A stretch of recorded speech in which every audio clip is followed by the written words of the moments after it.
malam, salam dan bahagia. Perkenalkan, nama saya Linda Wahyu dengan NIM 2023-012-060.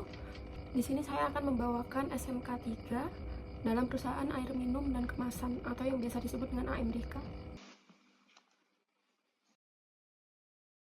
Standar Kompetensi Kerja Nasional Indonesia dan Penerapan Sistem Manajemen Keselamatan dan Kesehatan Kerja atau yang biasa disebut dengan SMK 3.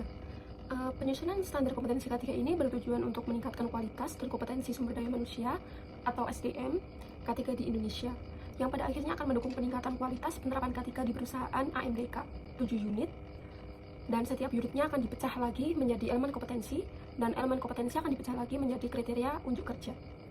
Unit 1 yaitu membantu pemenuhan peraturan perundangan K3. Di dalam unit ini terdapat 5 elemen kompetensi dan 14 kriteria unjuk kerja, yang dimana dalam pemenuhan peraturan di perusahaan AMDK terdapat ada Undang-Undang Nomor 1 Tahun 1970 tentang Keselamatan Kerja dan Undang-Undang Nomor 13 Tahun 2003 tentang Ketenagakerjaan serta PP Nomor 50 Tahun 2012 tentang penerapan SMK 3. Satu ini diperlukan untuk memastikan pemenuhan peraturan perundangan K3 yang menjadi bagian integral dalam proses pengelolaan K3 di perusahaan AMDK. Hal ini meliputi inventaris semua peraturan perundangan K3 yang terkait dengan kegiatan perusahaan serta langkah-langkah yang perlu untuk pemenuhannya. Dalam unit 2 ini yaitu membantu penyelesaian masalah K3 di tempat kerja, elemen kompetensi, dan 12 kriteria unjuk kerja. Mengatur di internal perusahaannya, yaitu kayak mencakup undang-undang.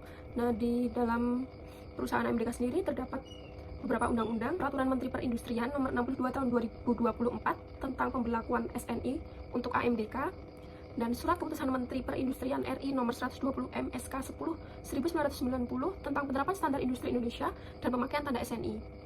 Dan kemudian ada SK Menteri Perindustrian Nomor RI Nomor 250 MSK 10 1994 tentang pedoman teknis penyusuran pengendalian dampak terhadap lingkungan hidup pada sektor industri. Di unit 3 yaitu partisipasi dalam proses konsultasi dan komunikasi K3. Di unit 3 terdapat 3 elemen kompetensi dan 10 kompetensi unjuk kerja. Di dalam unit 3 ini lebih ke konsultasi dengan personil terkait seperti direktur utama, manajer, dan ada lagi berkonsultasi dengan ahli K3, spesialis ergonomi, dan asosiasi industri yang dibutuhkan oleh perusahaan AMDK sendiri. Dan di unit 3 ini juga menggali informasi terkait insiden, sumber informasi dari insiden, laporan kecelakaan, dan inspeksi tempat kerja. Di unit 4 ini memberikan kontribusi dalam penerapan sistem manajemen K3. Di unit 4 ini terdapat 5 elemen kompetensi dan 22 kriteria unjuk kerja. Dan upaya yang diperlukan untuk mengelola K3 dengan pendekatan sistematis. Apa sih yang dimaksud pendekatan sistematis itu? Nah, pendekatan sistematis ini yang artinya persyaratan pencatatan kerja, sumber informasi K3, dari mana, prosedur konsultasi dan pemangku kepentingannya siapa,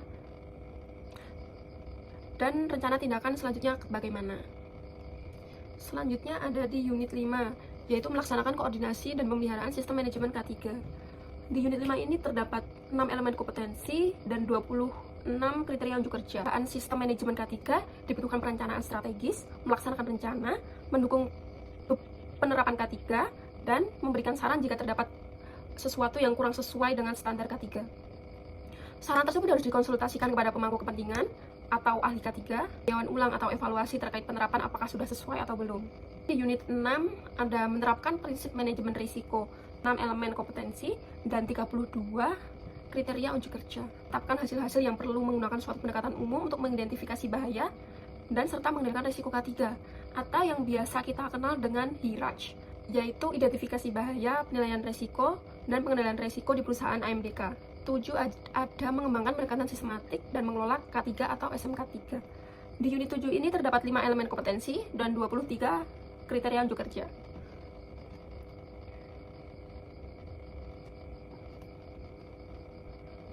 Di unit 7 atau unit terakhir ini, kompetensi yang diperlukan untuk merancang dan mengembangkan pendekatan sistematik untuk mengelola K3 dirancang dan dikembangkan, dan memastikan perencanaan dan penerapan di perusahaan itu apakah sudah aman dari resiko, entah dari bahan, pekerja, cara penanganan, peralatan mesin, dan lingkungan kerjanya. Nah, setelah itu ada peninjauan ulang dan evaluasi. Selanjutnya ada di kesimpulan. Sebenarnya dari elemen 1 sampai 7 tadi bertujuan untuk meningkatkan kualitas dan kompetensi SDM K3 di Indonesia yang pada akhirnya akan mendukung peningkatan kualitas penerapan K3 di perusahaan AMDK. Nah, ini tuh membudayakan dengan sistem terintegrasi Nah, fungsi tujuan dari Standar Kompetensi Kerja Nasional Indonesia sendiri adalah untuk meningkatkan kualitas dan kompetensi SDM K3 di Indonesia, yang pada akhirnya akan mendukung peningkatan kualitas penerapan K3 di perusahaan AMDK sendiri. Oke, cukup. Terima kasih. Salam.